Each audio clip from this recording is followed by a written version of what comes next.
out to Socrates. Socrates still trying to get the opening. Oh, Socrates! Whoa! And there it is. The crazy gang have beaten the Culture Club. Maggie Thatcher, can you hear me? Maggie Thatcher, your boys took a hell of a beating. Your boys took a hell of a beating.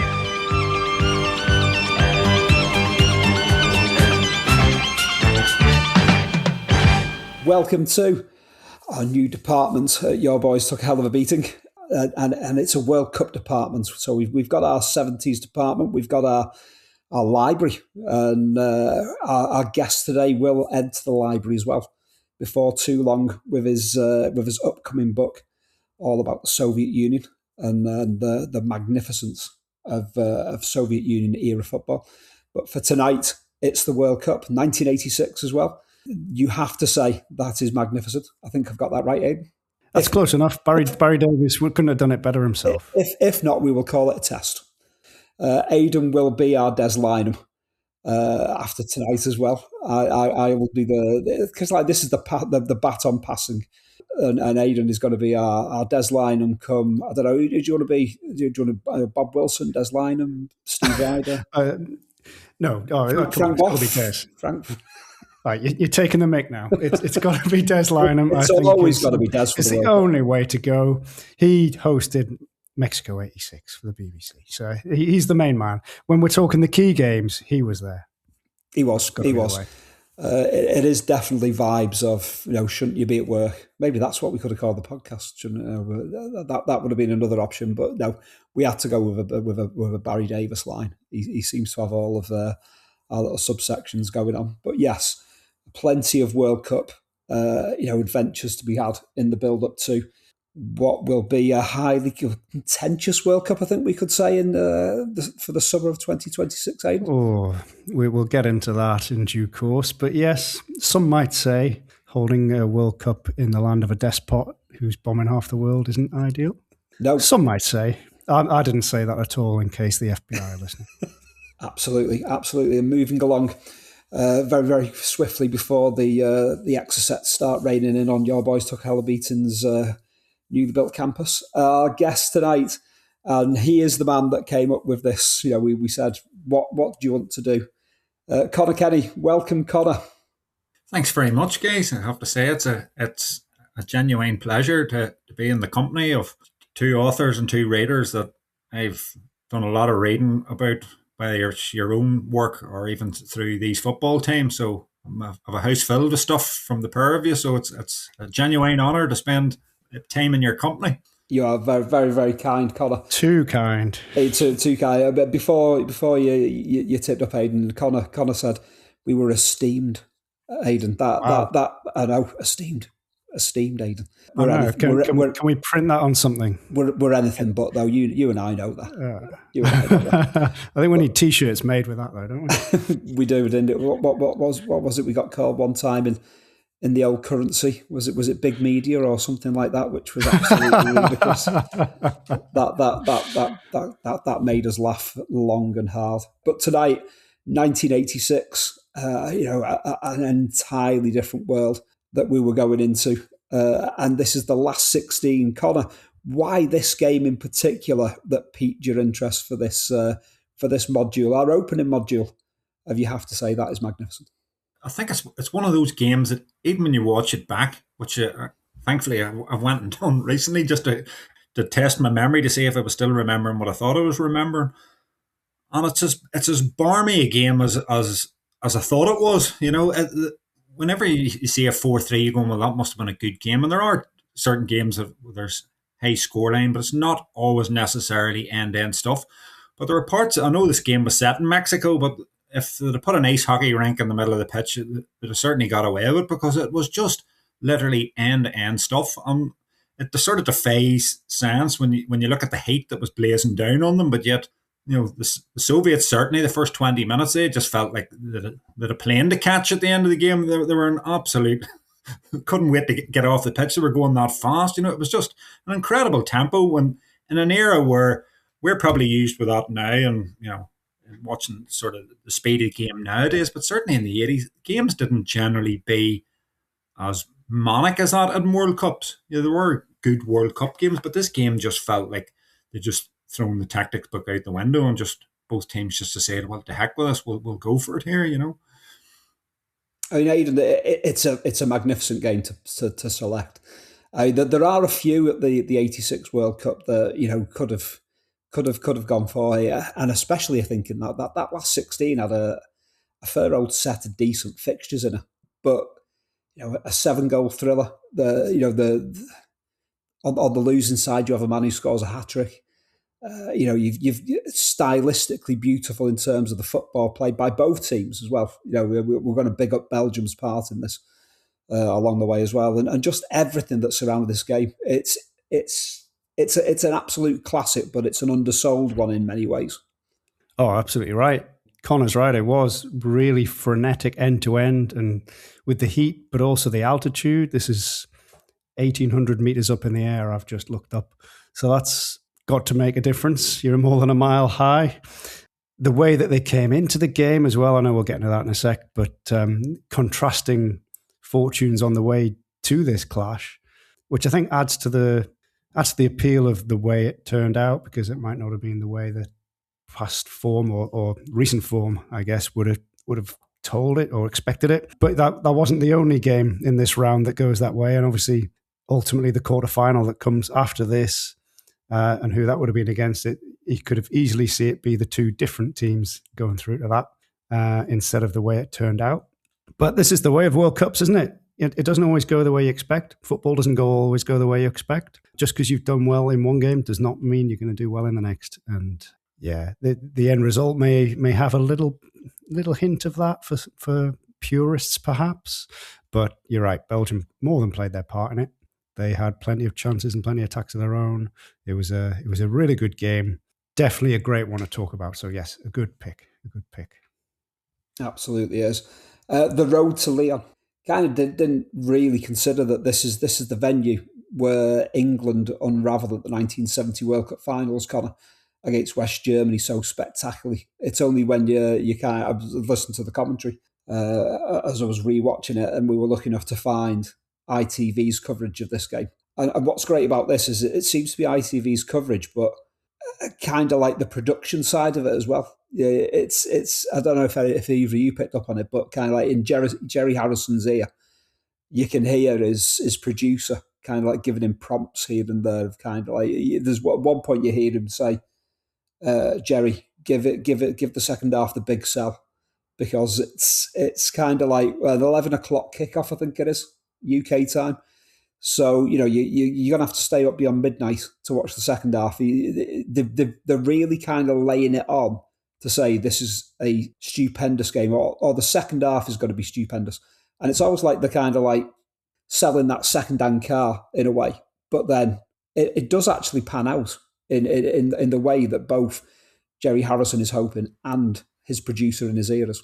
Yeah. I think the brilliant bit about that sort of ATV footage is just how genuinely you can hear it in Big Ron's voice, how much he genuinely enjoys the game. He just thinks this game, and as the game goes on, he's almost a bit like us sitting watching it. He's just mystified as to how brilliant the game is, and he just can't stop telling Jerry and anybody that that's listening at the time just what a great game this really is. All right, it's back in 1986, probably nobody knew the difference, but whenever you're listening to it now, he spends the whole game calling them the Russians, but unfortunately, geopolitics of the USSR wasn't high on anybody's agenda in the 80s, and I think we all called them the Russians back then, even though this team was more or less a Ukraine national team, that was sent out there. But you can actually just hear the genuine joy in Ron Atkinson's voice. And then I remember even reading about Brian Clough. He was in the studio,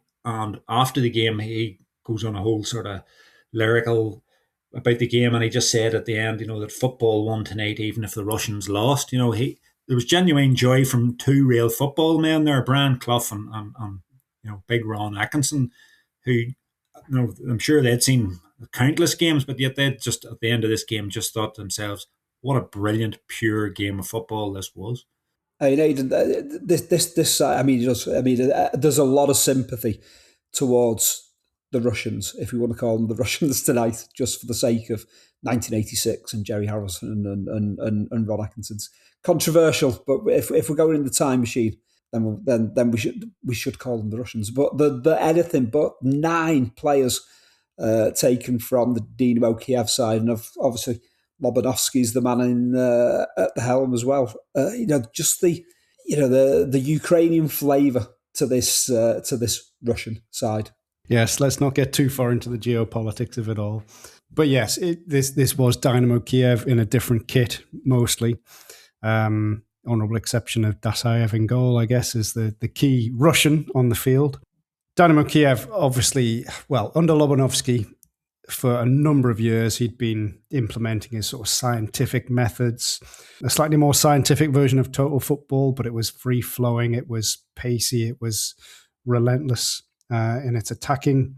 But everybody knew exactly where they had to be all the time. I think there was a lot of video analysis and things like that, which was way ahead of its time, if you think about it. So Lobanovsky was very much a pioneer, and that had taken Dynamo Kiev to regular success. I mean, this particular season, they'd won the Soviet League and the European Cup Winners' Cup.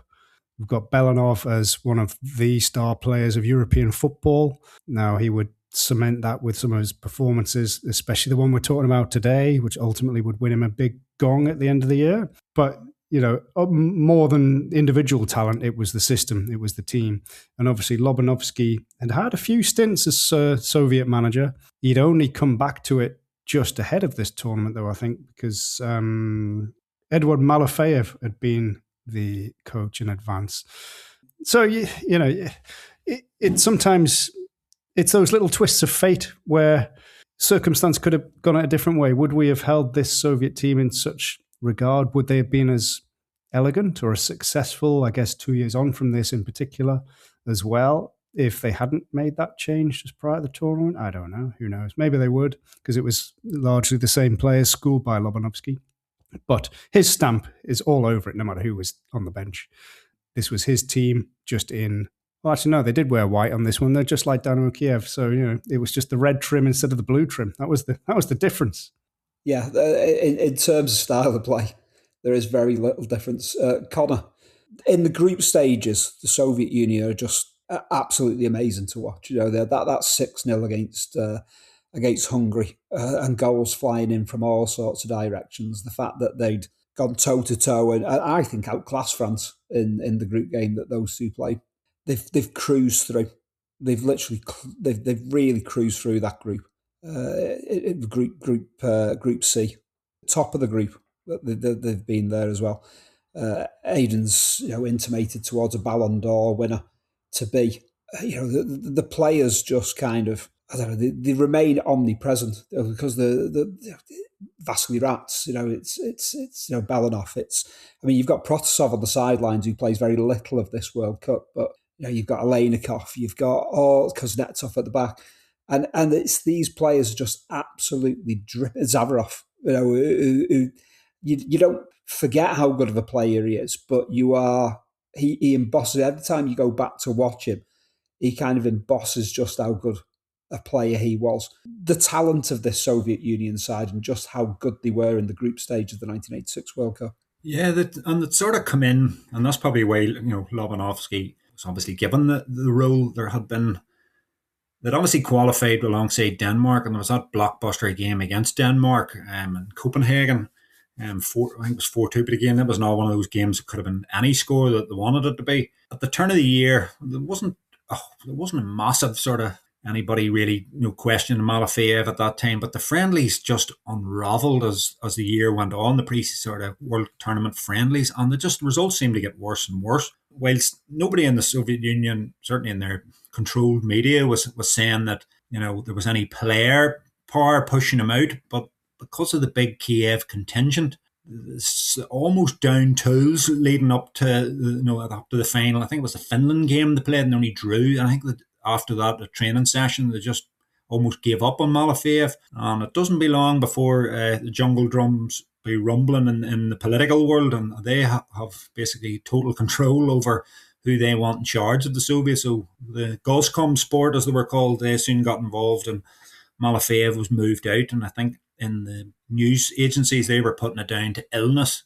Although I did in my research find that quote from him where he says there was nothing wrong with him at all. They just made him ill, So it was one of these sort of dark arts going on. And it wasn't long before Lobanovsky was in, and he basically just lifted his own squad and plus a few others that he couldn't not take.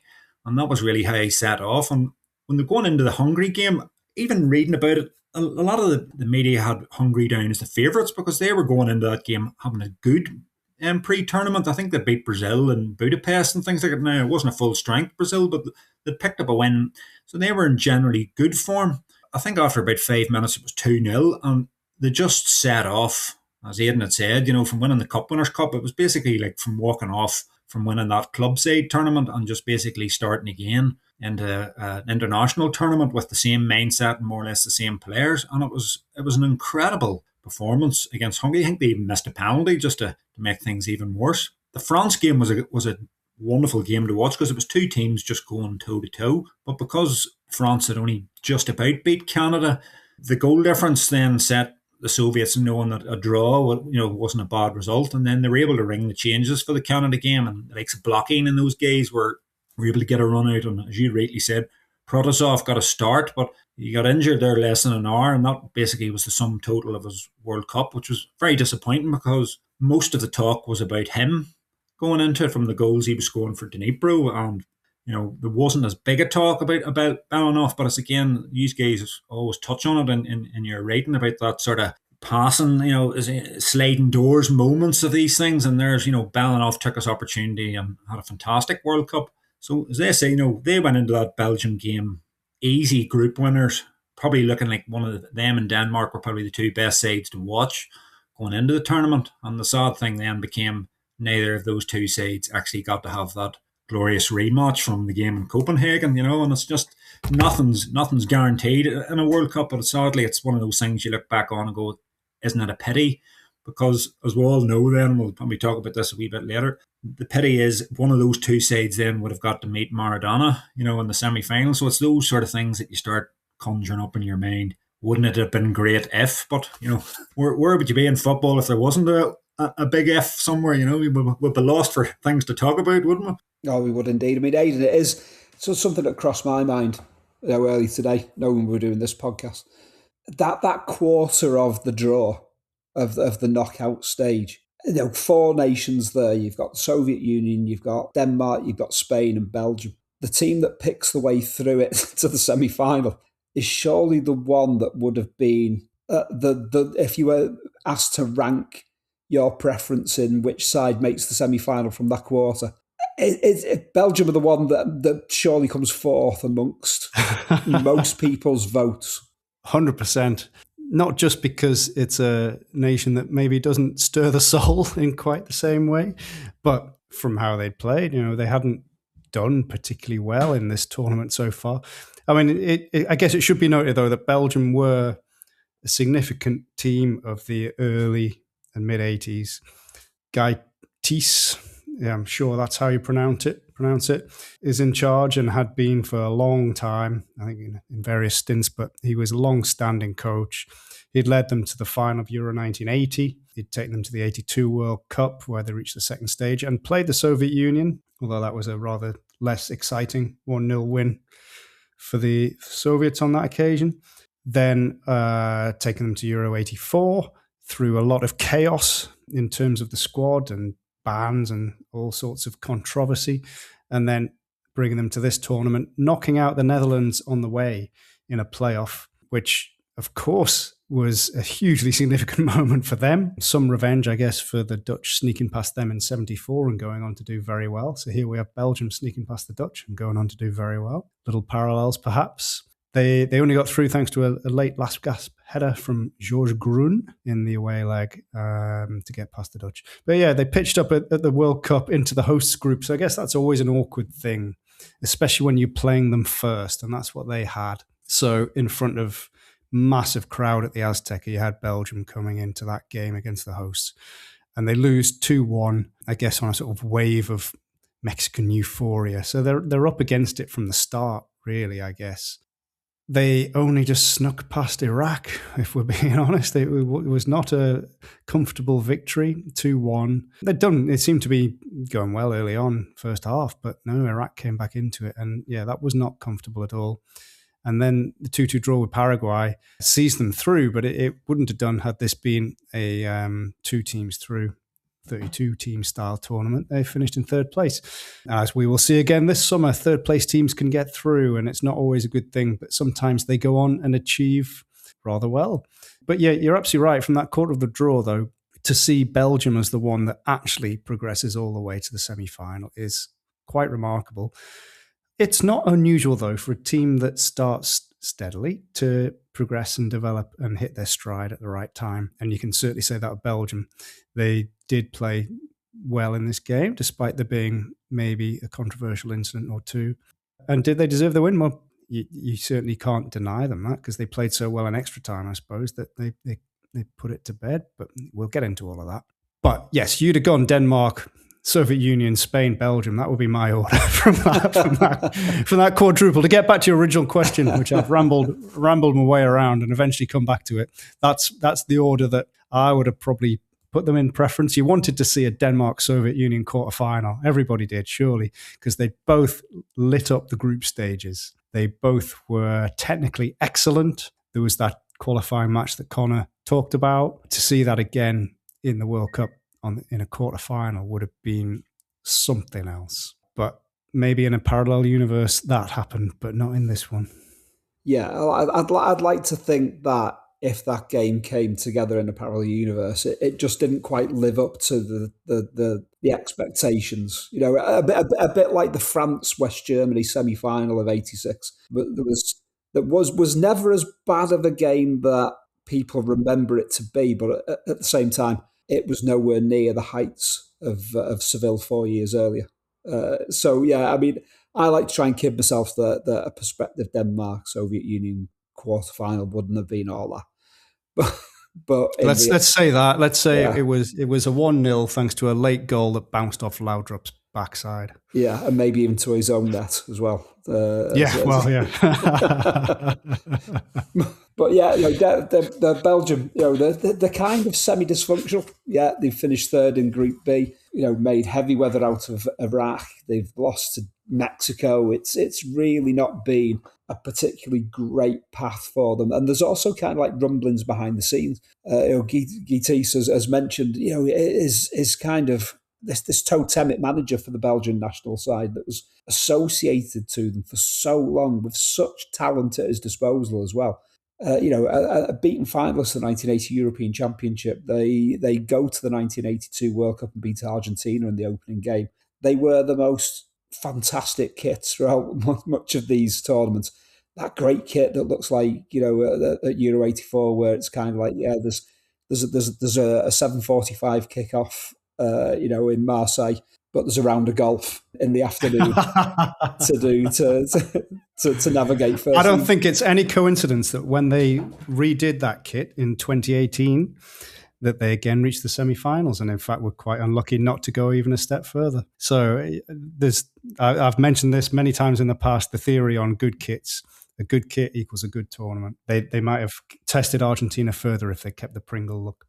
Absolutely. I mean, Conor, there's very much a case of the casuals movement at play here. Now, why don't we look at Belgium in the same light, you know, stylistically and in such a pleasing manner as we do the Soviet Union and Denmark and a few of the other nations of the Dutch as well, as neighbours. I mean, there you go. They've got so much in common. Yeah, Aidan haven't mentioned that playoff match where Belgium get to the final so late in that game in Rotterdam as well. You know, they kind of there's a treble there of breaking hearts. They've stopped the Netherlands reaching the finals, who would have gone to Mexico with Hullet and Van Basten and Rijkaard and a fair few of the ones that would have been there that were there in '88 to lift the European Championship. Then they knock out the Soviet Union, and then they knock out Spain, who you know, as dark horses, they were everyone's favourite dark horses. That Spain were.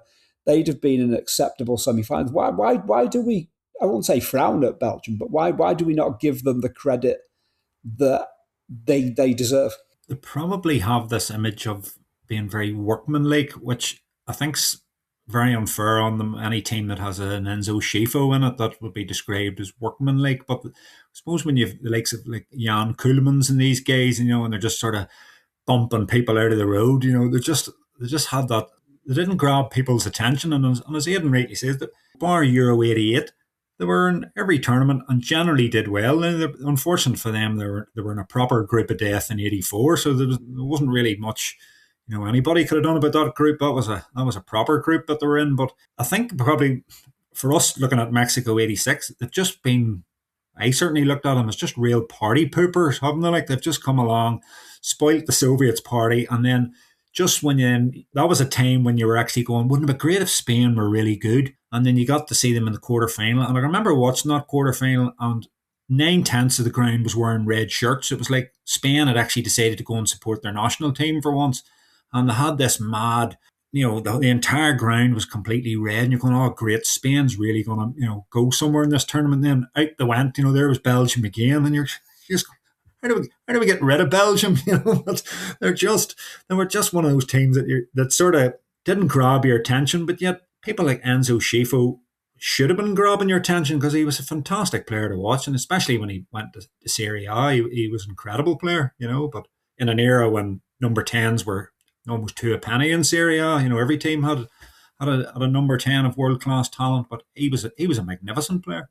Schifo, Eric Goretz, you've got Jean-Marie Fath in goal. You've got, Ceulemans, who I adored Ceulemans. He was fantastic. He always looked cool. Those socks around his ankles within about 7 minutes of the start of this game. He's got that great mop of hair. He's a fantastic turn of skill. Was meant to sign for Milan, was basically, paraded at a press conference and then backed out of the move. The revelation, as part of this game and listening to the commentary was Ron Atkinson saying that he made inquiries about taking him to West Brom just after the 1980 European Championship finals.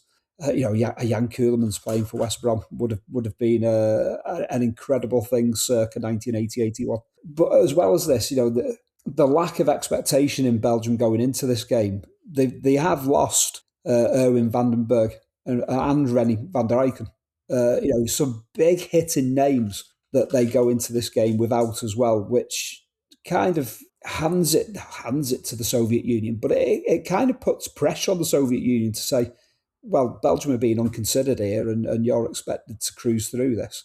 All the pressure was in the hands of the Soviet Union. Yeah, I guess that's true. I mean, you're right that Belgium were under strength coming into this game. There is a lot of quality there. Some of it is probably on the wrong side of the age spectrum. Some of it on too young. Enzo Schifo is still only 20 at this point, I think. Still to come more to the fore. It's funny how things can alter based on what people perceive should happen in a game and how that can cause one team to relax or cause another team to tense up. I'm not saying that the Soviet Union did tense up, mind you. They sort of cut loose, especially early on. But expectation does have to weigh heavy, and there is something difficult about being favourites when you're not necessarily comfortable with being favourites. We all know teams that are more than comfortable with being favourites regularly, and it doesn't faze them in the slightest. Others prefer the underdog tag and seem to revel in it in some ways. Or in fact, some teams play up to it and actually almost deliberately prompt that. I'm sure we can all think of relatively recent managers who like to cause that to happen, to put the pressure elsewhere and basically have the world against them. Now, Belgium possibly relaxed coming into it. They were, as we say, slightly fortunate to have come through the position they were. I guess the format has helped them there. But they can't have really come into this with huge expectations. Now, they played the Soviet Union 4 times, including the one in the 82 World Cup that I mentioned before, and they'd lost every single time. So that's got to add to it as well in terms of lack of hope. And I don't know, that can work against you because you can think, well, we're seeking to do something that no one from our team or our country has ever done. Therefore, maybe it's the impossible task. It's just a step we're never destined to take.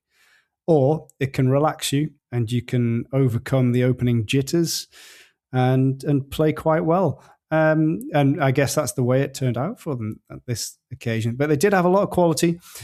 They had come back together. I mentioned before about the scandals that had dogged them in the 84 tournament. So people like Eric Gerrits had served a ban by this point. So I don't think he'd been back in the setup for too long. But he was obviously a significantly experienced and good player and kind of key to things. Jean-Marie Pfaff had spent years with Bayern Munich as a top goalkeeper. So he was probably one of Europe's finest. Mind you, he's up against another one of Europe's finest. In this game, it's bizarre, I guess, that it ended 4-3 when we've got two excellent goalkeepers. However, I guess the defending was a little more suspect across the board. It's probably safe to say, but I think the heat and the altitudes might have had something to do with that. But yeah, it's interesting how it plays out against expectations sometimes. Some teams just rise under such circumstances, and I think that's what Belgium managed to do, especially once they'd overcome some early moments. I think they might have been a little daunted as the shots were raining in from every angle and distance in the first 5 or 6 minutes, but they soon settled. And it's funny how it goes. Is there a degree of Belgium playing possum a little bit here? I mean, we kind of use it as a stick to beat them in being a team that finishes third in the group stages, yet marks all the way through to the semi-finals. Portugal win a European Championship eventually in France in 2016 from finishing third in their group in an identical format to this tournament. They finished third, but they finish as the best third place side. You look at that last group game against Paraguay, they lead twice, but draw 2-2. As a team who probably knows damn well that third place is more than good enough to win them a place in the last 16. There's no saying that Belgium couldn't have finished in the top two of Group B if they'd have needed to. Is there a little bit of kind of like rope-a-dope at play there from Belgium in the build-up to this game? There probably was. And, as Aidan said, they've been so under the radar for this game that I doubt even, if it had been any major nation in Europe that had probably been under that much media scrutiny and probably abuse, that would have been even more pressure. But I don't know what the Belgian press were like in the 80s, but I doubt they're at the level of the Sun or Gazeta dello Sport or any of these guys for, putting extreme pressure on the national side. And I suppose once the people had seen the results of the group game, I would say their expectations were probably fairly low. So they're probably going into the game going, well, let's just, see what happens. And I think probably the key bit of when you watch that game back is the fact that the Soviets never managed to get that second goal. And I think the longer the game went on at 1-0, the more you were leaving it open for anything then to happen, which it then did. Now, if the Soviets at some point had managed to get that second goal, I think there's one point where Belanov hits the post and then it comes back and then somebody has a shot and it's cleared off the line. And probably within about 5 minutes, they equalise. And I think that was the big pivotal point in that. So Belgium, maybe even in that game, were probably, we could say they were maybe lucky to be hanging on at 1-0 at half time, but they've probably conserved a little bit of energy as well just by keeping the ball whenever they had it and not going gung-ho for the first 25, maybe 30 minutes. Whereas the other side of the coin, you could maybe say that the Soviets had went gung-ho completely, and by the time they got to extra time, they just about had enough in the tank to do what they did, but they didn't have enough to win the game. Even by looking at Belgium and going, in the group games, they're playing that wee bit of possum there. They've nearly brought that same mentality into the game by the first half just being, let's just see what it looks like. Let's see what the Soviets throw at us. And then the longer the game sat at 1-0, that was when they sort of came to life and they really thought, right, okay, they've almost thrown everything at us that they have. Let's us see what we can do. So that's what probably, I think, just as I said, that turning point where Belanov hit the post sort of at the start, first maybe 5-10 minutes of the second half. If you think if that had gone in, that would probably been the end of it, and Belgium probably would have, accepted their fate. But the fact that they didn't, and it was still only 1-0, probably gave them a bit of belief to go, hey, we can do something here. And they definitely had firepower, as you two guys have already said, with the likes of Ceulemans and even Nico Klaassen. If you Spurs fans will probably remember him, and obviously Schifo that we all like to talk about. So that they had danger of their own, and the fact that it was only 1-0 left the opportunity, certainly the door open for them to come back.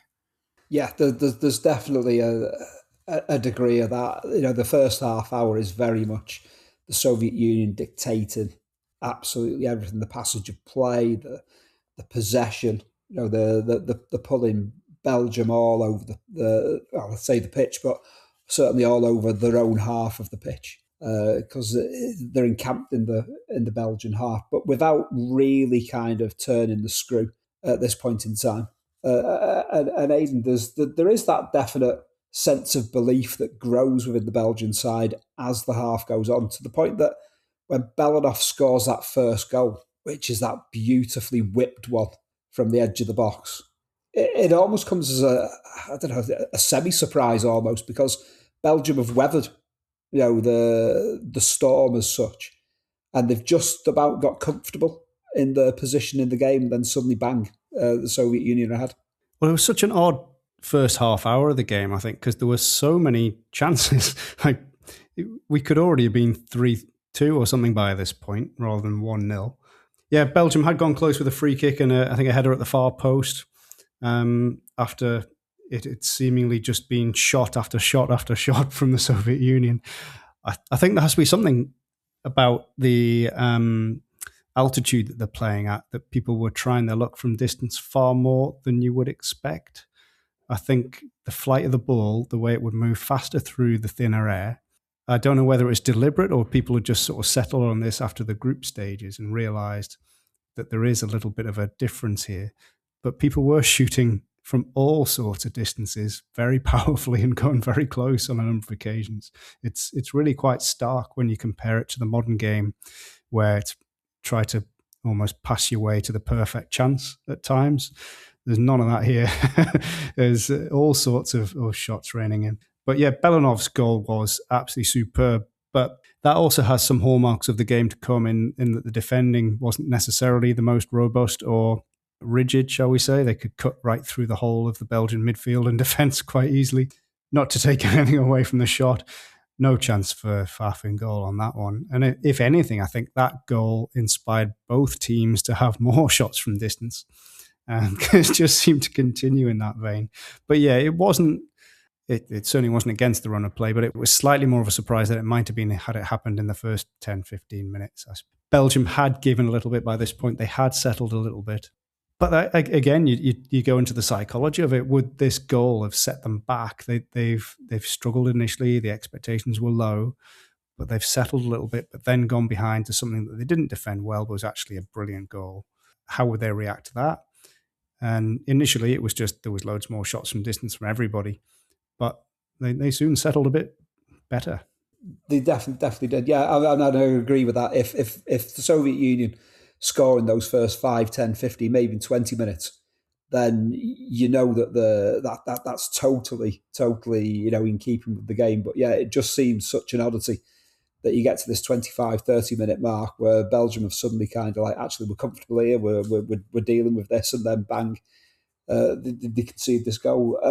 Amid the commentary, Conor, Jerry Harrison, our commentator, declares that there's 1,200 Soviets in the crowd, and he starts to worry about whether there'll be any defectors. Which is a great little passage of conversation between him and Big Rob. There's the declaration that of all the Polish fans that are allowed to go to the 1982 World Cup, half of them did not return to behind the Iron Curtain. Conor, there's so much going on in this first half to please the senses. There really is. It's the relentless. We were talking earlier there about the Lobanovsky's beliefs and his approach to the game, and you actually got to see just players just moving it's almost like telepathy, where guys were overlapping or underlapping, and you had midfielders dropping into defence, and then defenders going into midfield, and forwards pulling defenders out of position, and just this beautiful fluency about the Soviet play. But whilst I've sort of been focusing obviously on the Soviets play, but when I watched that game back, I was going, Belgium actually really, really good throughout the game. All right, the first 15, 20 minutes, they're almost waiting to see what's coming. But once they grew into the game, they almost became, as the game went on, almost became more and more cavalier. And both teams, as almost like as the sun started to set, the pace seemed to go up more, and it was almost right. Okay, we're not getting blisters in the back of our neck here from 100-degree heat. It's now time to go even faster, which was amazing. Even after an hour, so the game the pace of the game, I just found it incredible for whenever you watch back, sort of at that standard, for where they were playing. As you said, the altitude, things like that, just their sheer relentlessness and the desire. But the fact that whenever I was looking through the stats in the game, there was only one yellow card in the whole game. Anytime there was a foul, they usually just either bounced back up to take the free kick quick, or there was just a quick handshake. And there was nobody, when I watched the highlights, but there's nobody actually really spending any time in conversation with the referee. Now, we're so used to people, chasing the ref around the pitch and a full debate. Literally no time for any debate. It was basically, this game has to be played at a certain pace, and we need to get it done as quick as we can. And it was an amazing game to see. And I think even when I was reading at the comments from Brian Clough, he couldn't get over the sportsmanship in the game as well, about how there was no nasty tackles and how the game was just allowed to be played. And it was almost like two teams just were setting out to totally entertain the global audience, and certainly trying to keep people in the UK up, as it was now past midnight from two teams but don't really know a whole pile about. So it was just an incredible game. It really was. As the second half gets into its pattern, Aidan, it's clear that kind of like Belgium have suddenly kind of become, I don't know, an equal of the Soviet Union in the way that they're playing. Conor intimates to it earlier on is that yes, Soviet Union have this immense amount of pressure that they apply during the first half hour, but throughout that, you can never say that Belgium panic. They're not doing what Terry Butcher and Terry Fenwick would have done in just blasting the ball up into the far corners of the pitch and taking a breathe before it comes back at them. They're playing themselves out of the defence. They're moving the ball exceptionally well. Shifo's kind of like a facilitator. When you faff to Shifo kind of like will drop back, into almost a right back position to collect the ball. They'll work their way out of defence, hand it on to Ceulemans, who sees if he can get Klassen away. It's intelligent diffusing of pressure. Yeah, absolutely. And I think the fact that those two key nominally midfielders we're talking about there, Shifo and Ceulemans, are so comfortable in attack or in attacking midfield roles helps with that fluidity, I think. So it's not as rigid as you're describing an England team there. That would have been far more rigid in their positional sense. This is a bit more fluid, as is the Soviet team, of course. That definitely helped with the intelligence, the game intelligence of the likes of Shifo and Ceulemans. And I think they definitely, well, I guess they're in a position where they had to chase things a little bit. It would be interesting to know what would happen, though, had the Russians gone, I've said it now, had the Soviets gone 2-0 up, which I'll be on a list somewhere now, won't I? I've slated Trump, and now I've called these lot the Russians. Anyway, had they gone 2-0 up early in the second half, because there was an incredible few seconds when Belanov hits the post, then with a header, and then it ricochets a few times and ends up, but I think it's Andrei Bal, who smashes one in, and it's cleared off the line with Faf well beaten. Had that gone in and got 2-0, I think for all Belgium were coming into their own a little bit, I think that might have seen them off in the same way that you're talking had the Soviets scored near the start. It might have been very, very different, but moments later it's 1-1 and it's Shifo, and he's ghosting into the position beyond the Belgian forwards, I suppose, and almost beyond the Soviet defence. You can't quite tell from all the angles that we get where he was. I think there'll be a more clearer case of offside to come shortly. But in this one, he kind of ghosts into an unmarked position at the back. This is where I do kind of wonder about the defending at this point, of whether it was just, am I looking at it with modern eyes and not remembering how things used to be 40 years ago, which I can scarcely believe is what it actually is? Or was it they were all absolutely exhausted by the heat and therefore couldn't keep up with everybody? I don't know. But there was a lot of space. Let's just put it that way. There was a lot of space. And Shifo has a beautiful finish after, this cross was allowed to come in easily to him. But no, a lovely finish. And this again just shows that the sort of composure of somebody like him. He's still a young guy, as I mentioned, only 20, I think, still at this point. He is, along with Ceulemans, probably mostly controlling a lot of things for Belgium. To have that weight of that burden, I guess, on someone so young shows how good quality he was. And this finish was relatively easy, but I think it needed a bit of composure. We've all seen people lash shots like this and screw them up when a goal seemed more certain than not. It's a nice little nudge into the far corner just to make sure it's a nice, easy finish. And Belgium back into it and game on now. Oh, it's definitely game on from this point. It's a proper reality check for the Soviet Union, and it is a properly even match from this point on. Belanov hitting the post, that ball being cleared off the line. It is the defining moment, because there's no way that the Soviet Union lose this if they go 2-up at that point. In that heat, playing that style of football, it would definitely be the killer blow to Belgium. But Schifo gets his equaliser, and suddenly it's a completely different game. Yet the Soviet Union, it feels right when they go 2-1 up. It's another fine finish from Belanov. Ceulemans is dispossessed in the build-up to this. It's probably his one glaring error as part of this. And it's Yakovenko, Zavarov with the assist. And it's another fine goal. Conor, the Soviet Union 2-1 up. Yeah, the second goal sort of remind me later on in World Cup 90, whenever Conor scored that goal against Brazil, where Maradona sort of lures all the defenders sort of towards him, and then he just flicks a ball to Conor. It was roughly sort of the same thing sort of happened, where Zavarov attracts about 3 Belgian defenders sort of towards him, and then he just gauges this lovely pass through to Belanov, and it was a great finish. And it's, with about 20 a bit out of time, you'd have thought, right, 2-1, they'll either go on and win 3-1 or they'll at least hold on. When you're expecting, that certainly you've got 9 guys from one club side, you think that all know each other well enough. How will we react week by week? This shouldn't have been a new thing to them. We should have been clever enough to see the game out. But I don't know whether they still had this sort of gung-ho mentality that they just brought with them from the group, and they just wanted to go on and win 3-1 when maybe a craftier side maybe would have held on for 2-1. They made some the substitutions in themselves later on have been ridiculed by the press, after the game, whenever the Zavarov was taken off. But, hindsight's a great thing. But, they obviously felt that they could go on and maybe win 3-1. So I don't know whether that they decided to take on some entertainer's tag when they arrived in Mexico, that they had to do this. There was some sort of Soviet Kevin Keegan mentality that they brought with them. But there's just this need, to push forward and to get more goals.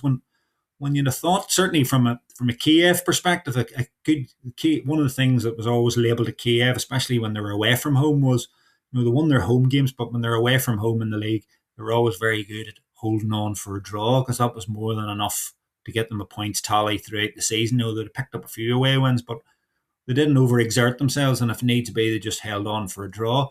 And you'd have thought Lobanovsky and his coaching staff would have been smart enough to go, look, we're 2-1 up here. Let's just hold on to what we have. But as we've soon seen, it doesn't transpire out that way. We spoke earlier of kind of like, if the Soviet Union get one in that first 5, 10, 15, 20 minutes, if that Belanov header that hits the post goes in, or the follow-up shot that's cleared off the line goes in, at 2-1, there is a moment where Vasily Rats breaks in from the left-hand side. He's got at least 2, if not 3 teammates better positioned than he is. And he kind of, he lets loose and strikes this shot that just goes high and wide. And you've got a cluster of frustrated teammates that were just waiting to put the ball away if it would have been rolled to the right of Rats. Again, we seem to have 3 defined what-if moments for the Soviet Union there. These are the things that you look back on after the fact, I suppose, aren't they, of where someone could have done something different and how would it have gone. I guess he was quite confident of his shooting by this point, because he'd scored that Fabulous goal against France, rats versus bats, as I remember being talked about at the time. But let's be fair, though. Lots of these Soviets had been firing all sorts of shots from all sorts of angles, and some of them had gone closer than others. So maybe he just felt it was his turn. But yeah, there is something extra frustrating, though. It's a bit of a different when you shoot from distance and, there's no other real options there. It's a bit different when there are options, isn't it? When there's, it's the kind of thing that coaches will find so frustrating. But then it's also the kind of thing where you hear a striker on commentary will say, well, I would have shot there. It's the right thing to do to shoot. You don't pass in these situations. Well, actually, yeah, you do. There's a far better chance of the team scoring and progressing if you do sometimes. But players are inherently selfish. That's one thing I've learned over the years. They definitely are. They definitely are. And rightly so sometimes. Conor, this is a defined moment where it's the fork in the road. We've spoken about those are the two instances where it might have gone the Soviets' way, but this is the way that it's the moment that a 5 minute section, 5-10 minute section of time, where it deflects the game towards Belgium because you've got this shot that's blazed away by rats. Then you've got Zavarov being hooked. 18 minutes from the end of the 90. Rodionov, to be fair, comes on and plays very well for the Soviet Union. Yet Zavarov just had that magical kind of like extra bit of vision, that could have made all the difference. And then you've got the goal, 2-2. The one that Clough, that Atkinson, that everyone who's assessing this match for ITV is just utterly will not be convinced otherwise that this is offside. And again, the ball travels a long way. The camera angles don't give us a definitive. They don't give us a definitive verdict there, Conor. No, there's that wee period of about 6-7 minutes where there's just a lot of things ebbed and flowed, and we went 2-1 up, as you said. The little conjurer, Zavarov's taken off. They could have been doing with him probably an extra time just to try and find that wee bit of space and play somebody in. But as you rightly said, Rodionov comes on and he actually plays a really good part in the game. The goal, the equalising goal, as you rightly said, there's no clear view on it. But Ron Atkinson in his commentary, he's absolutely livid, and he came out with a line about the linesman doesn't even know what day of the week it is, never mind. He definitely had his flag up and then he put it down, and this just leads to the controversy of the thing. I think if he hadn't put his flag up, then maybe you'd say, right, okay, then we're into the realms of debate. But the fact that he actually had his flag up and then put it down, I think that leads to some critique of the whole thing. And Fredrickson had the referee. He had a bit of previous there with the Soviet Union, so they weren't expecting a whole pile out of him. But to be fair, the post-match comments from Lobanovsky seems to more aim at, he was more critical of his back line actually stopping. And he says until that, which the old analogy, until the whistle blows, but he was fairly adamant that his back line should have just dealt with it.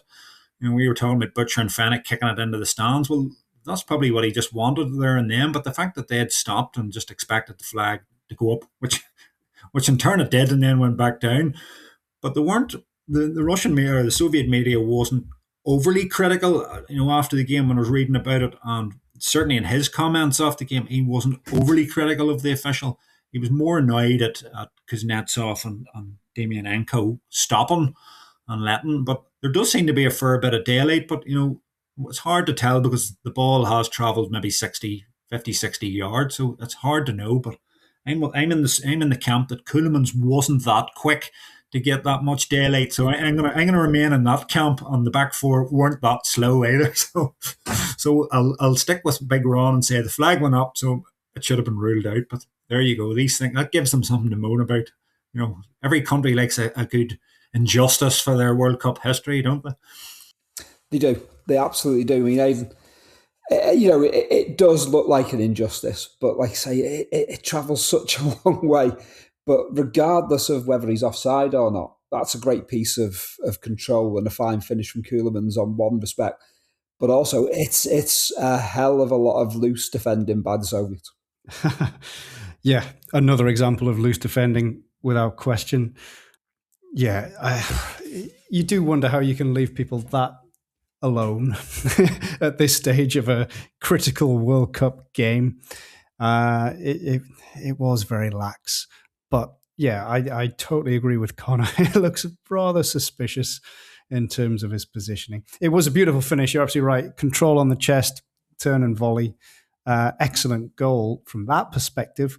I do think Ceulemans looked a little sheepish. He wasn't exactly overdoing the celebrations in light of, quite a significant moment in a World Cup knockout game, I would say. And he is slightly sheepish. So I think that tells its own story as well. But fair play to the Soviets initially. They seemed to regroup. They didn't overly complain. But I do think also this is a point where Belgium, their belief grew and grew. I think we've talked about potential turning points where it could have gone the other way. So maybe the fortune that they got here enhanced their belief, and it obviously took a bit more time until they nudged themselves into the lead finally. But I think the belief that had been sort of bubbling away is now bubbling over a little bit for Belgium on the back of this. They start to look like they belong and that they can do this. So yeah, it sometimes takes a bit of fortune. That's the way it goes sometimes, much as we'd like to rail against it. But I don't think this goal would have been given today. Let's just put it that way. Oh yeah, there would definitely have been lines drawn, and even in looking, a mile offside, I'm sure they'd have still taken about 7 or 8 minutes to make a definitive decision on this one. And the linesman thing feels a bit like when I'm doing line for my son's football, where I put the flag up and the referee ignores me. I think that's what happened here. He's just decided he knows better, so the linesman just puts his flag down and pretends it never happened. Is it the American referee? We have an American referee as part of this. We have a Swedish referee, an American linesman. I can't quite remember where the other linesman was from. It was the Spanish linesman. Spanish was it? So it was the Spanish linesman. Flag up and down. The guy called Sanchez.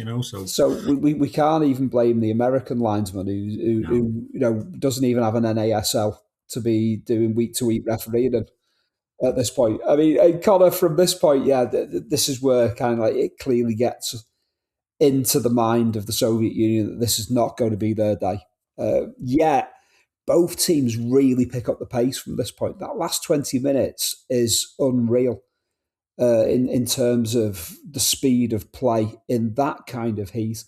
Yaremchuk hits the bar. We've mentioned Rodionov being excellent when he comes on. Yet there's a magnificent opportunity for Schifo to win the match before the end of the 90 minutes as well. It's a fine header that's kind of poured away by Dasiev. There's a double side of the coin there. There could have been a late winner for either side. Yeah, the very last minute of what has been barking mad 90 minutes is almost like the 12th round in the boxing where nobody's quite sure who's leading in points. So everybody just decides, both fighters just decide to throw punches galore at each other to try and see can they get one big knockout. And it just felt like that. Yaremchuk hitting the crossbar and you're thinking, oh my goodness, that was so close. And then literally in 30, 40 seconds time, they're straight down the pitch. And the spaces are incredible, from both defences. And I think we've all touched on that. The gaps at the back were getting wider and wider.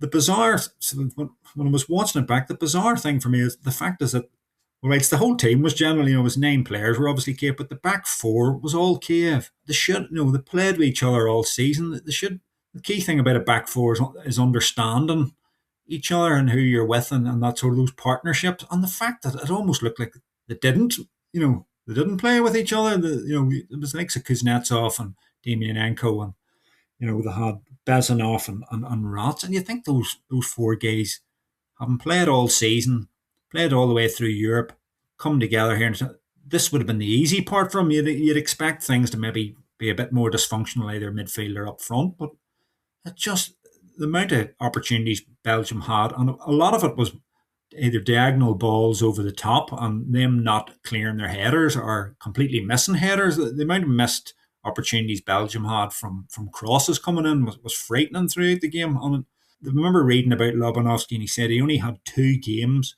that he could not in his whole career fathom in his mind the outcome. And one was the Kiev, the Shevchenko Kiev team that played Bayern Munich in the semi-final, and they were 3-1 up in the semi-final in the first leg, and I think it finished 3 each. And it was they just threw that away, and he couldn't fathom that. And he said this game here, he just could not fathom how the team defended so badly, having been, I suppose he'd worked with these guys for years upon years, and that would have been, he probably didn't sleep till about Christmas after that game, Yeah, this is not, good for the peace of mind of Valery Lobanovsky, without a shadow of a doubt. Yeah, that Aidan, it's a magnificent desperation to win it within 90 minutes and to stop this game going into an extra period of 30 minutes.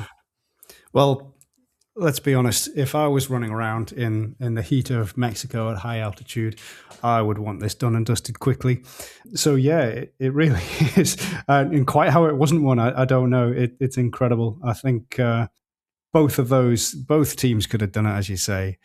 It would have been a beautiful ending if it had ended that way. Either way, it would have been a spectacular way to finish things off. Either Yaremchuk's powerful shot that I think Jean-Marie Pfaff must have not cut his fingernails that day, because it was just the slightest of brushes off his fingertips, I think, to nudge that onto the bar. And even then, it kind of went straight up, but God knows what could have happened off that. And that back post header from Schifo, as you say, that Dasayev saves in a manner of one way or another. Both would have been a perfect ending to a great game. Had it ended at that point, it would have been... Everyone loves a late winner when they're not involved, or if it goes for you. Everyone hates it the other way around. But as a neutral, having watched a game like this, for it to have ended either way with a dramatic goal like that, I guess in some ways it's similar to the last World Cup final we had, where France could and should have won it, and then 30 seconds later, Argentina could have, should have won it in extra time. Similar in that way, but I guess these chances weren't quite as clear-cut as those. But equally, it just adds to the mystique of it. I think as much as it would have been lovely if somebody had won it then, the fact that neither of them did and we got to carry on, if only I was still awake at this point as an 11-year-old boy, I don't think I was.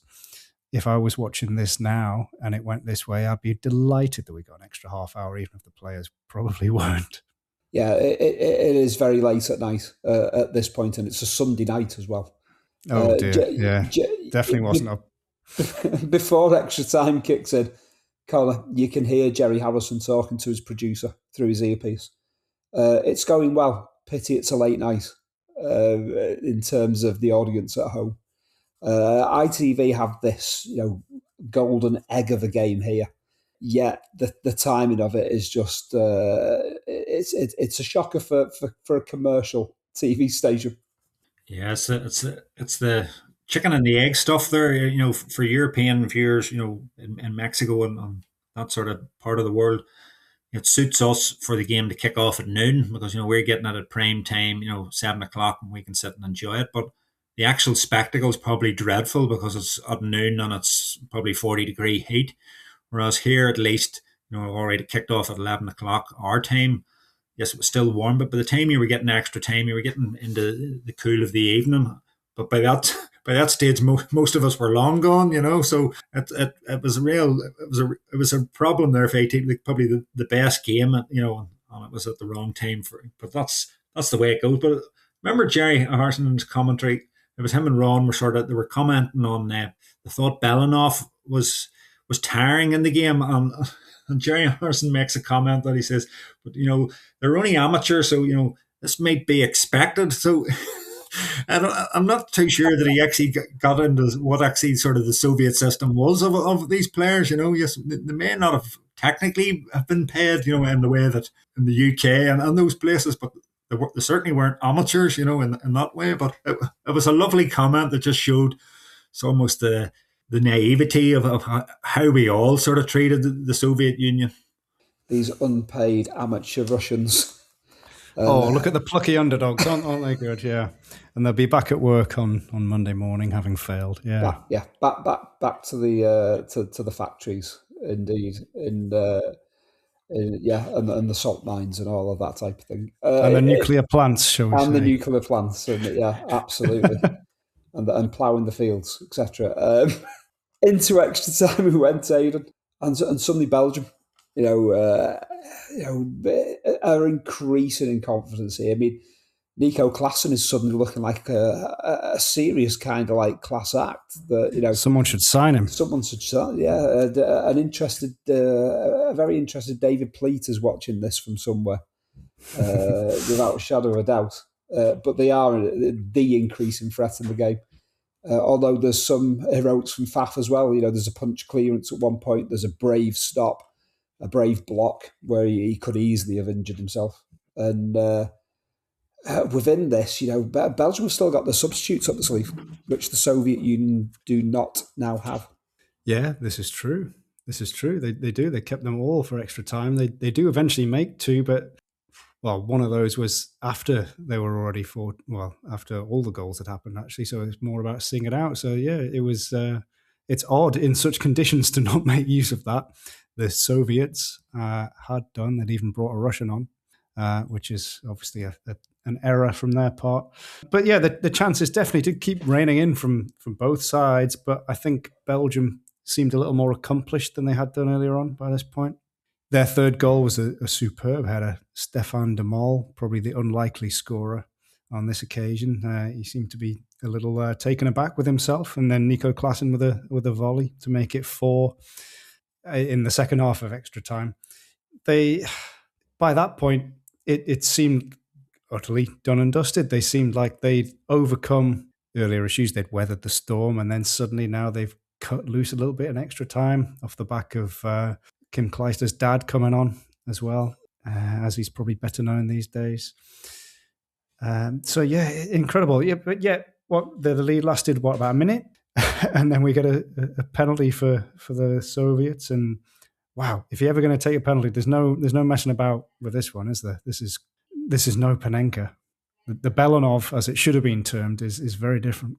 It is very different. It's down the middle, but it's hit with veracity. If those fingernails that Faf hadn't cut, they're off now, aren't they? I was just going to say exactly the same thing. Those fingernails I've kind of like been, definitely removed of Faf's there. But yeah, it's still frustratingly, Conor. There's still 9 minutes to go when Belanov makes it 4-3. We want another goal, whether that's kind of like Belgium hitting on the break. I mean, we're greedy here. This is a 7-goal thriller with all sorts kicking off. But surely, with 9 minutes left, we still want another piece of drama.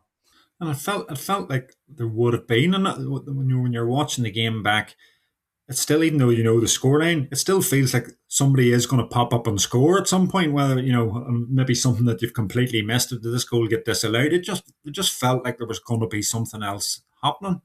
It was an amazing game. But even when we're talking about that penalty, just maybe Julian Dix, maybe that's where he got his inspiration for penalties after seeing that one. But it just sort of it reminded me of back when I was that age and they were in the World Cup, and you're in the playground and you're reenacting. The Soviets didn't do tap-ins, so they didn't. Just everything had to be, even the penalties had to be at 100 mile an hour. Everything just had to be full force.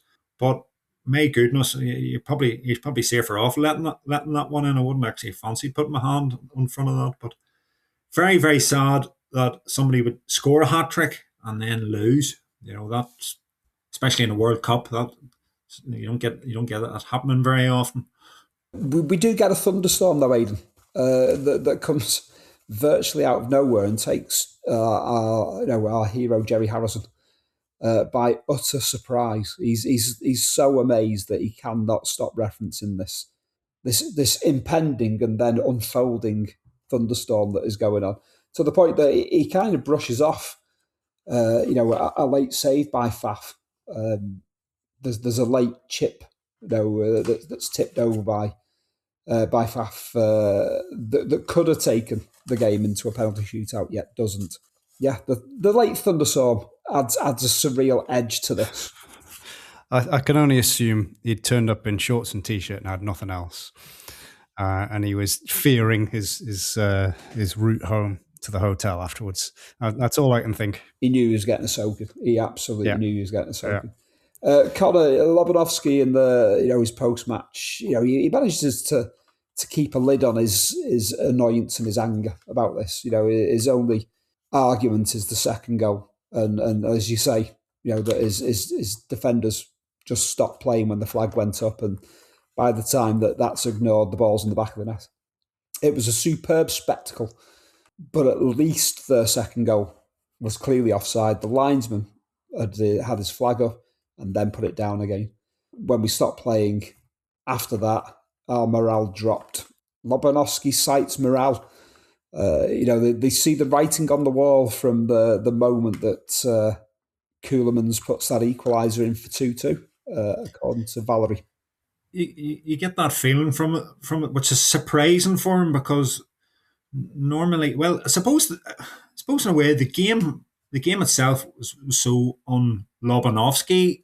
It was just too open, probably for his liking, as in both ends of the pitch. I'm sure he likes his team doing all the opening and all the conjuring and moving about. He probably just from moment one probably didn't like how much moving about Belgium were able to do as the game went on, and he was probably sitting in a state of confusion watching that game, because it was just so unlike most of his club sides, and certainly the games leading up to it probably wouldn't have in any way led him to think that his team would ship 4 goals. But the thing about after the tournament was, and the problem with the Soviet Union is over that sort of period of 10 years, that they're always chopping and changing, and they went from Beskov to Lobanovsky, and then back to Beskov, and then Lobanovsky, and then Malafeyev, and there was always meddling going on. But the good thing, thankfully for us, especially is for people that love Euro '88, is they just said, right, well, okay, we'll leave Lobanovsky here. There's signs that things are good. We'll just let it be.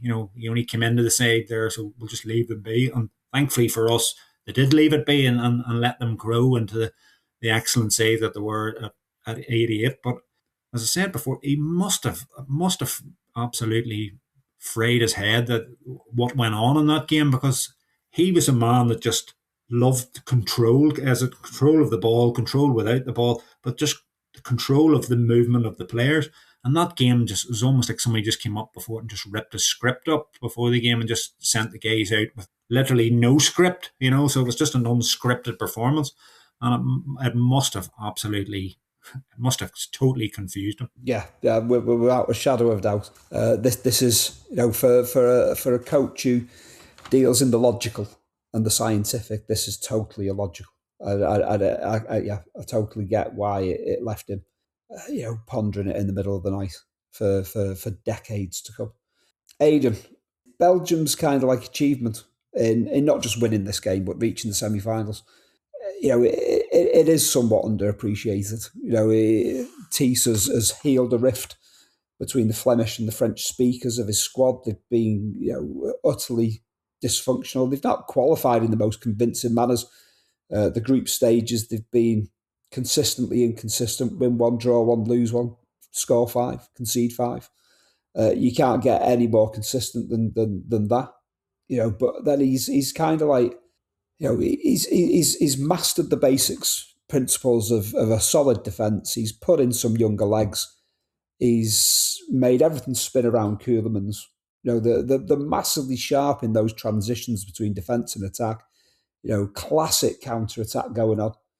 Beyond this match, in his post-match interviews, he goes on to claim that his developing side will be the surprise success of the 1986 World Cup.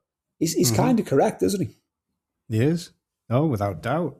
For them to reach the semi-final is a massive, massive achievement for a nation of that size, for a footballing culture of that size, up against bigger beasts, let's be honest. The Soviet Union have far more footballing resource at their disposal, albeit that they're all amateur.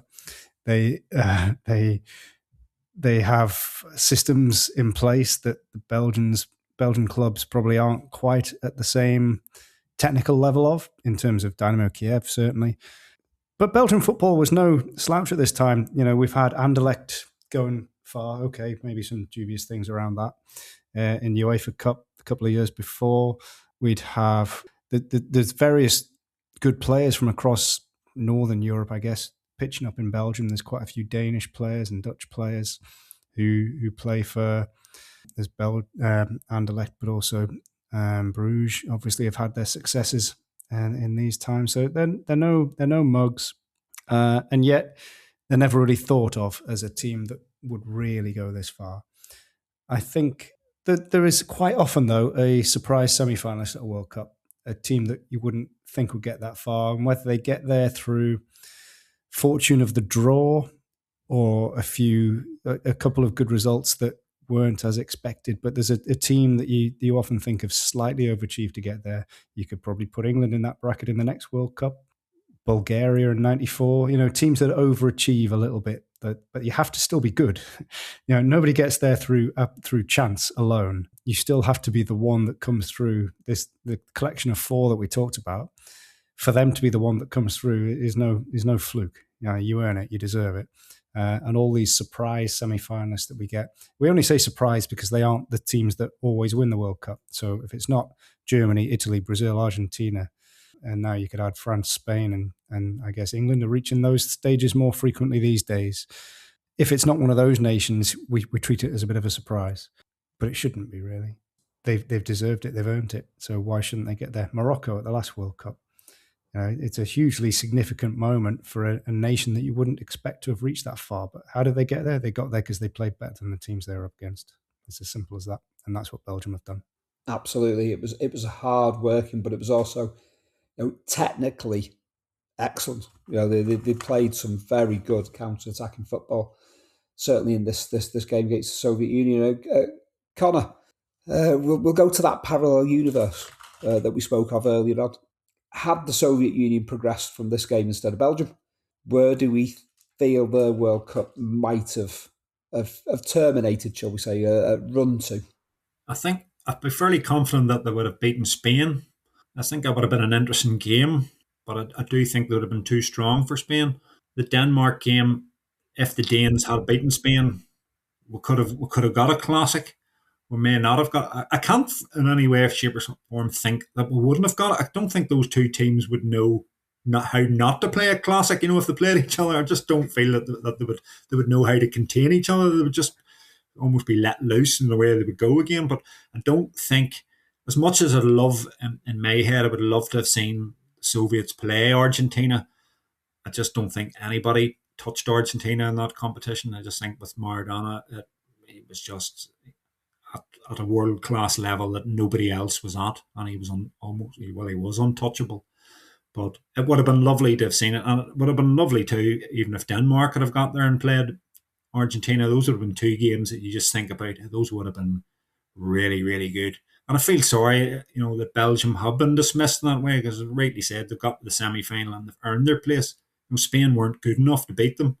Why are we always hoping, why did Spain not? I suppose Spain, they were always down as the dark horse and they never ever achieved. And would have been nice to have seen them go a bit further in the tournament. But no, for me, I do feel if the Soviets had got through there, they probably would have beaten Spain. It would have been a fantastic semi-final, but I feel that that would have been probably a bit as far as they've got, and they'd probably run out of juice by the time they got to Maradona. But it would have been interesting to see what Lobanovsky would have schemed up on how to deal with Maradona, so I would have certainly give him and his think tank something to chew over in the night before the game. But we do love those what if games, but it certainly would have been a game that really got us purring about the World Cup. But it was a fantastic World Cup. It really was. I really loved Mexico '86. I think that semi-final, had it been Soviet Union against Argentina, you've almost, I know this is oversimplifying, but you've got a team unit against the individual, almost. And that would have been really fascinating to see play out. I know we've talked before about if it had been Denmark getting that far and whether we think it should have been what have you. But I think had it been the Soviet Union against Argentina, I think the contrast there would have been more fascinating almost. It would have been really intriguing to see how that would have gone. I agree with Conor and think that that's probably where it would have ended. But I think that incredible contrast there of the unit. I don't want to decry every other Argentinian. There were some good players too. He wasn't on his own, but still, it was all around one person. It was built around one person, whereas that's the polar opposite of what this team was built around. Absolutely. I think we can say third in the third place playoff for the Soviet Union. They'd have had the beating of demoralised France in the third place playoff, surely. The legacy of this game, Aidan, I'll go with you first. I mean, because we look at Denmark's defeat to Spain, and that was the end of an era because they just weren't at the races in Euro '88. They didn't have that style throughout the qualifiers. They qualify for the 1988 European Championships in a minimalist, pragmatic manner that's very un-Danish Dynamite from what we had seen and loved so much. Yet the Soviet Union in their last 16 defeat, there's some glorious football to be played and what might have been Euro '88 for them over the horizon. You can kind of take the bump of the Soviet Union losing this one far more easily than the Denmark defeat because of what was still to come for the Soviet Union in comparison to what wasn't still to come for Denmark. Yeah, I think so. It's almost a beginning point, or I know it's not quite the beginning, but in terms of progression, it seems like it's the beginning of what then followed 2 years later, where, Denmark, it was very much the end. Jesper Olsen, his wayward pass was the end point of Danish Dynamite, almost the symbolic end point, and that game was it. For the Soviet Union, they just went on to bigger and better. So maybe the legacy is that they realised Lobanovsky had to stay. They needed to stop faffing on with other coaches, just get the main guy in, build it all around the Ukrainians of Kiev, and build from there. And it very nearly took them to real shiny silver glory.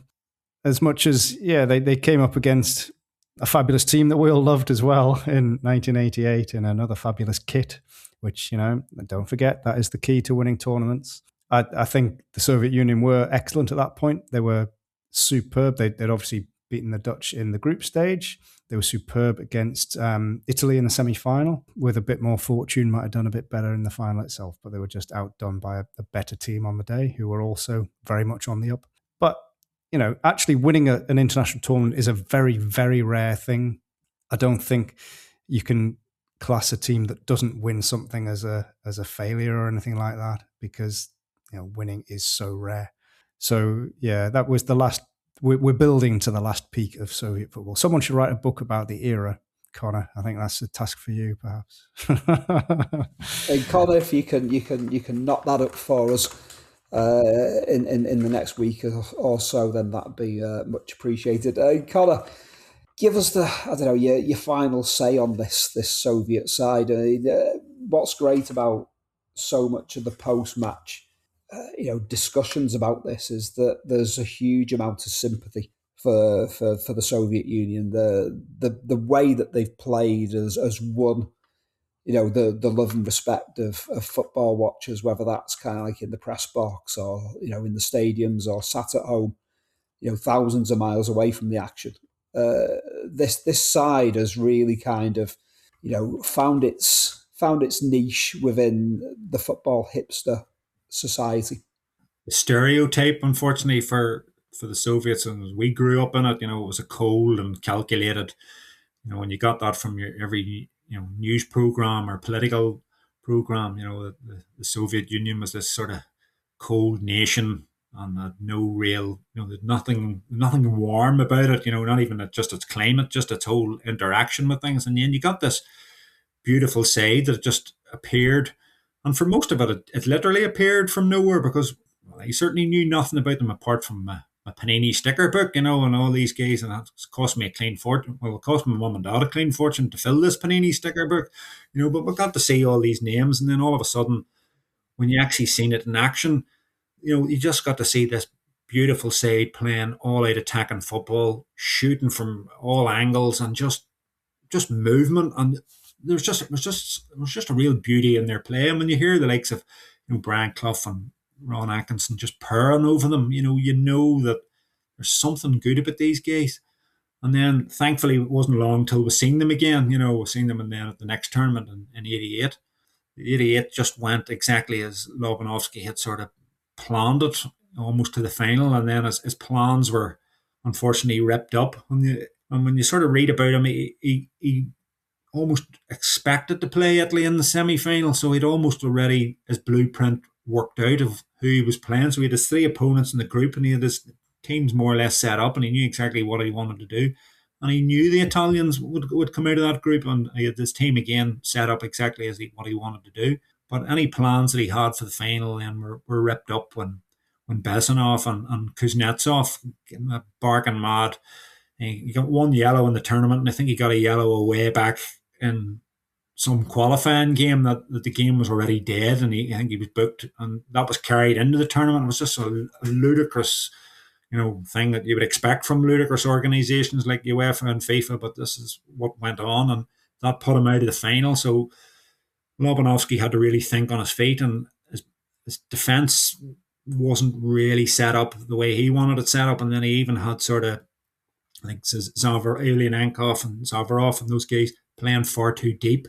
He just became obsessed with the space that Van Basten and especially Hullet would drift into, and he just wanted to fill that, to make sure that they wouldn't, control the game. But it killed the other end of the pitch, and unfortunately, we didn't get the full spectacle that we probably would have got if those two guys were playing, in defence, and he'd kept us back four. But look, these are the great what ifs. But we were entertained, and unfortunately, by Italy 90, the whole country was unravelling.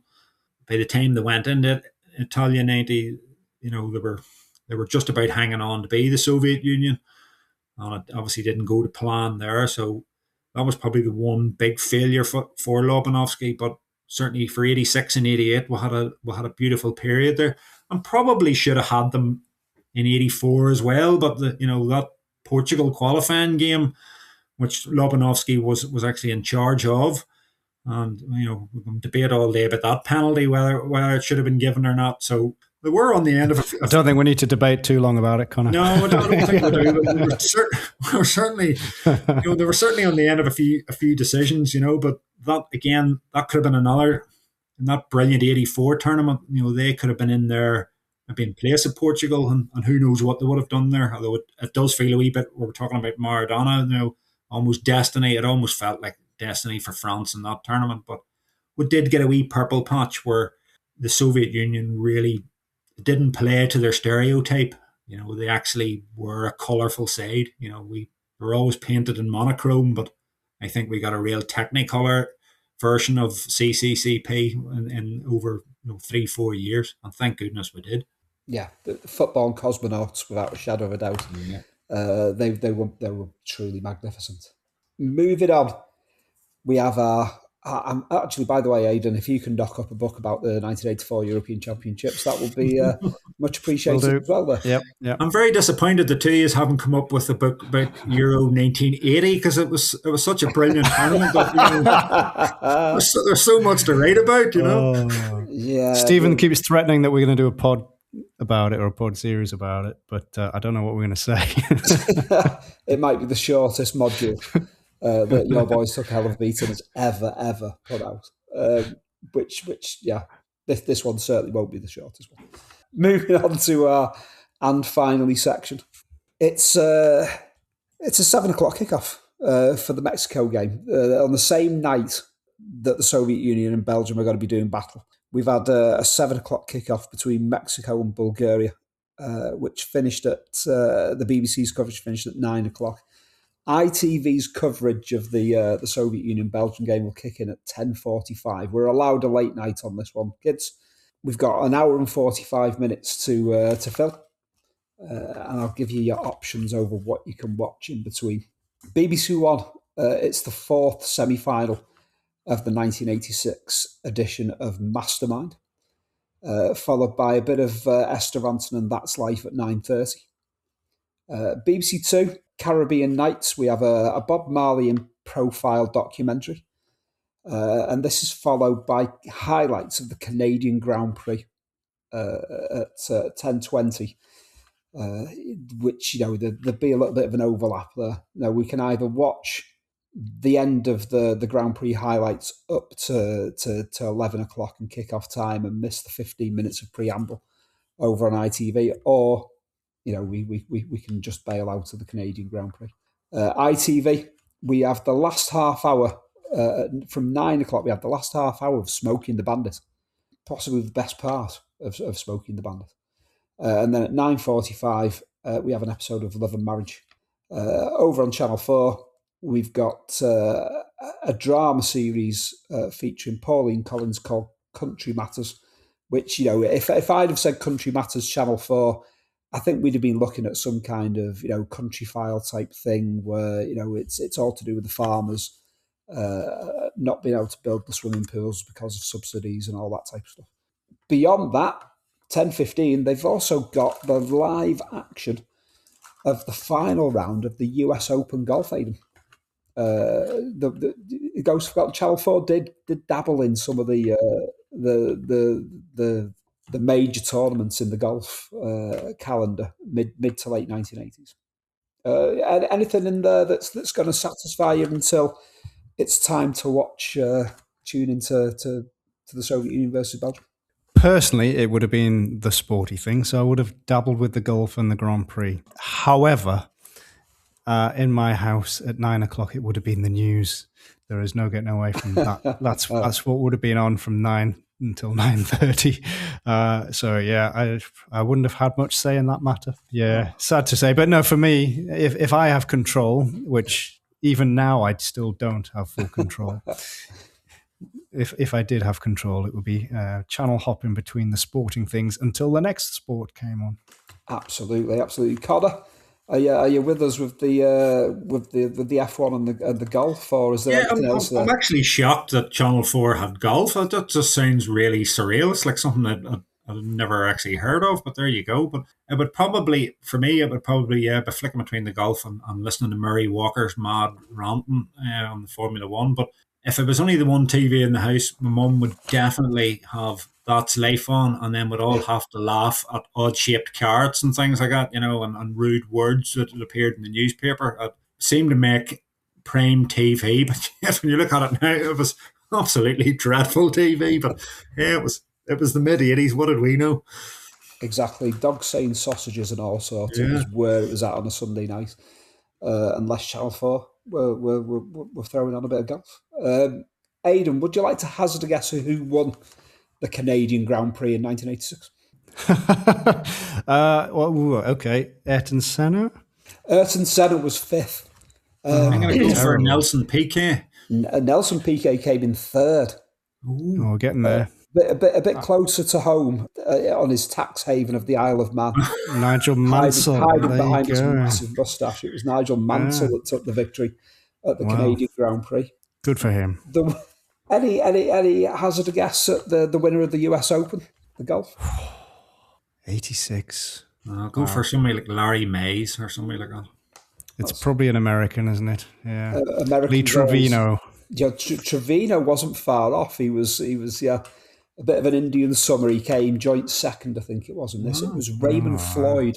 Oh, very good. Raymond Floyd was the winner. The previous day, no World of Sport. World of Sport was discontinued in September 1985, but they were on ITV showing World Cup 86 sports special, peculiarly including a bit of gymnastics from Crystal Palace.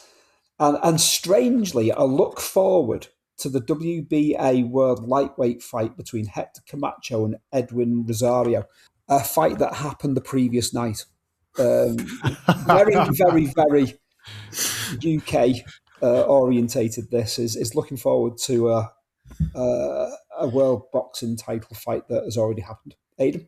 I don't know what to say to that. I mean, it's bizarre.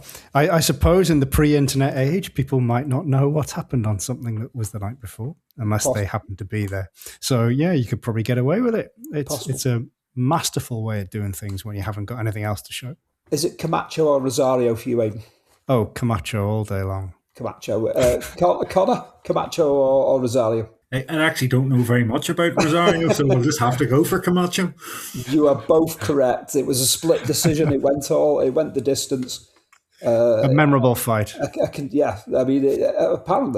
it was a very good fight. We might have to find that on YouTube and do do a boxing or something like that. The World Cup coverage on ITV, it was Brian Clough, Brian Hamilton and Ian St. John taking stock of the past fortnight's action, which has seen the competition, the completion of the first round matches, and a look ahead to some, not all games, all forthcoming games. Just some. That was a lovely completion of the home nation, the qualifying home nations there with their their studio guests, wasn't it? Wasn't it just? It was well thought of there by ITV. Over on Grandstand, they had 2 10-minute World Cup roundups, 12:20 and 4:40. Whether it was the very same roundup or whether you got some extra news 4 hours after the first set of news, they were showing a bit of World Cup water skiing, bizarrely taking place near Heathrow. There's tennis at Queen's Club and show jumping from the National Exhibition Centre in Birmingham. Yeah, wow. It's not a halcyon episode of slim pickings. But I guess you don't need to watch sport all afternoon when you've got it all night. When you know what's coming. You know what's there. I sent you a couple of links. It's we'll go with. Let's start with the chart. We've got a 7:00 kickoff for Mexico versus Bulgaria, so we do have a bit of time to illegally record some songs from the top 40 off the radio. I sent you the official singles chart for the 15th of June 1986. Having said it wasn't a halcyon episode of Grandstand, this is far from a halcyon top 40. Aidan, I'll go with you first. What are you going to record illegally from the charts? Well, what this chart makes me think of, and it just came immediately to mind, is one of the Now albums that my older sister had. And I don't know if you can see that. That's it. It's Now 7 is what this is. That's what all of this was on, was Now 7. And I had to listen to this on car road trips through the summer holidays again and again and again. And that's what most of this chart is in. Quite incredible. So, yeah, it's not the best. When you've got Doctor and the Medics at number 1, you're not really going to go too well, are you? With Simply Red high up as well. That's terrible. I don't know. The only things I can think in the top 10 or so that are remotely cool, I guess, is Robert Palmer and Peter Gabriel. Yeah. Addicted to Love, that is, and Sledgehammer. Both classic videos, I think it's safe to say. Yes. But beyond that, yeah, it's a little bit slim pickings. A bit further down, one that actually, I'm not saying I was a huge fan of this song, although probably at the time, maybe. But what it makes me think of, number 14, Owen Paul, is being on School Residential that summer. And yeah, so I suspect that was something that was quite popular with people my age at the time, because it just makes me think of that quite clearly. We've also got further down, I do notice we have the Chicken Song by Spitting Image. And I think that tells you everything about the weird times we're talking about. They are very, very weird times because, yeah, we've got a bit further down, number 33, Snooker Loopy, Matchroom Mob with Chaz and Dave. Well, yeah. And that still gets played now, doesn't it? At various snooker things. It's still well known, I think. Doesn't it just? We've got a 20. We've also got the theme tunes to the two, the BBC and ITV coverage somewhere way down the list. We do. We do indeed. In the 50s. Down in the 50s, yeah. Down in the 50s, absolutely. I mean, within that, I'll give you my choice from the top 40 there. Sinful by Pete Wiley, which The Farm did a version of that as well towards the late 80s, early 90s. That's a bit of a tune. Conor, anything at all that you feel like recording illegally from the top 40? No, he was sort of I'm a sort of a hip hop guy, and I was very disappointed that there was next to nothing in that chart that I could even half claim. I think Mantronics or somewhere way down in like the 50s or 60s there, but unfortunately you wouldn't have been able to tape it because it only started at number 40. But yep. I'm a bit like Aidan there. I loved the video of Sledgehammer. I can remember seeing it going, what on earth's going on? How did they do this here? The train driving around his head and all this sort of stuff, which was cutting edge in those days. Probably now it looks absolutely dreadful. But I think it's still a classic. It's not a great set of charts. That would have been a Thursday night to let somebody else watch the TV if Top of the Pops was on. Yeah, Top of the Pops isn't worth watching on this particular week, I don't think. Aztec Gold ITV's World Cup theme is at 51. Aztec Lightning, the BBC's World Cup theme at 54. Conor, are you an Aztec Gold or an Aztec Lightning kind of guy? I'll go with gold. Gold. For no Aidan? particular reason. I'll go with Lightning. I think the BBC Contentious. usually hit the mark on these things. Excellent stuff. I think my ringtone would give away my preference here. It is set to Aztec Gold, which kind of like turns heads, especially when it goes off in football stadiums. For our next link, it's we're off to the cinema. It's again, the Mexico game kicking off on Sunday. On the Saturday, it's a blank day. The group stages have finished on the Friday, and then the knockout stages starting on the Sunday. We've got time to go to the cinema on the Saturday. Conor, is there anything from the domestic box office for June 1986? Although I say domestic, it's the American listings. We could always kind of like hop over the pond. Conor, anything in particular there that you're fancying watching at the cinema? Yeah, I think the first Bueller's Day Off was a pretty cool film, and even now it's still a pretty cool film to watch. But I know for a fact at 11 years old I had been watching Police Academy just to laugh again as they aimlessly end up in the Blue Oyster. No matter how many times you've seen it at that age, you were still laughing at the same jokes, But but I did enjoy. I have to say, I did enjoy Police Academy. It's probably a long time since I've seen a Police Academy, but back then, I know for a fact I'd have been looking to go to see Police Academy 3 back in training, which no doubt would have had all the same jokes that were in the first two. But when you're 11 years old, you're not all that fussy, are you, about movies? Well, without a shadow of a doubt, I was a lover of a Police Academy movie. Aidan, anything in particular there that's going to earn your pocket money? Probably agree with Conor on that one. I think others that possibly would have been acceptable at that time might have been Karate Kid Part 2, which is high up there, and Short Circuit, possibly.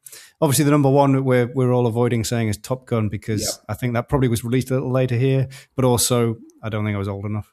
It may have been a 15. I'm not sure. I can't remember. But I certainly never saw that at the cinema. So that's why I'm going to have to go for one of the others. But yeah, Police Academy would have been brilliant fun. Yeah. It definitely hits the right point for the age group that we were all in. Absolutely. 13 Ruthless People, I seem to remember that one. It was something to do with kind of like a kidnap plot where the kidnappers were nice people and the kidnappee was possibly Bette Midler, being the awful abductee. It was an about face type of thing. We've got Down and Out in Beverly Hills in here as well. I spotted that one theme as well. Yeah. I noticed that one as well. Down and Out in Beverly Hills. There's another one. So yeah, not. I think that's a better My Little Pony. The movie was there such a thing? That's unreal. And Space Camp number 10 was that like a load of kids kind of like accidentally sending themselves into space in a space shuttle or something? That's literally exactly what it says. I've just clicked on it. The young attendees of a space camp find themselves in space for real when their shuttle is accidentally launched into orbit. The things that stay with you, unreal. Yeah. And lastly, we'll get a couple of back page headlines from the weekend of the 15th of June. Alvin Martin, Aidan, has been given the nod to play for England against Paraguay in their last 16 encounter. There's the suspension of Terry Fenwick is meaning that Bobby Robson again has to shuffle his deck. We've got most of it's World Cup, obviously, but there is one interesting one where it's not World Cup themed. The Nigerian winger Jan Ceulemans has successfully sued a newspaper that will never go mentioned on your boys took a hell of a beating. Yeah, he took him to the High Court, and they admitted that there was no truth in a story that they printed about Chidozie claiming that Notts County had treated the 1983-84 relegation as heaven sent. Good on John Chidozie, is what I can say there. But yes, it's all World Cup related. But as it most should of it be is that there is a satisfying picture of Alvin Martin being asked to don what looks like a polystyrene or a plastic top hat with a Union Jack on it. One of those back page pictures that players. This is what we lose in contemporary football is random football players being asked to, or top level football players being asked to pose for the most random of photos. Well, if people hadn't worked out which newspaper you were talking about before, they will now that you've mentioned the plastic bowler hat with the England flag on it. It's with a certain name emblazoned across it, I'm sure. Yeah, it's strange, isn't it? The things that they had to do. I'm sure we all had to bow down at Lineker's dodgy boots that he had for the tournament to make sure we all made every effort to track them across the globe as they were shipped out to him and repaired back in Liverpool and brought back out for him and all of that stuff going into the quarterfinal as well. It's strange things that seem to appeal to people during this time, isn't it? This is what drives sales, apparently. Football is in plastic hats. It does. So football is in plastic hats and boots with holes being sent around the world for repair. An amazing thing. Conor, thank you so much. Have you enjoyed your debut? Your boys took a hell of a beating debut. It has been fantastic. Honestly, it's been great crack, as I expected it would be. Magnificent. You will be back without a shadow of a doubt. We insist upon it. Aidan, Soviet Union versus Belgium. It's been glorious. The game or us? Either way, it applies. I think we've been almost as glorious as the game, but not quite. Because how could we be? No, exactly. There's no Belanov in our team here. But, not even a Ceulemans, or not even a Nico Klassen, to be fair. Let's be fair. You're convincing me we're some way short, aren't we? We are, but we enjoy ourselves. All that leaves me to do is say thank you for listening. Spread the word and join us again for another module as Aidan assumes the Des Lynam role for that was quite magnificent. Or something along those lines. Something along those lines. We'll work it out. We'll work it out. We'll let you know. We'll get back to it. Thank you and goodbye.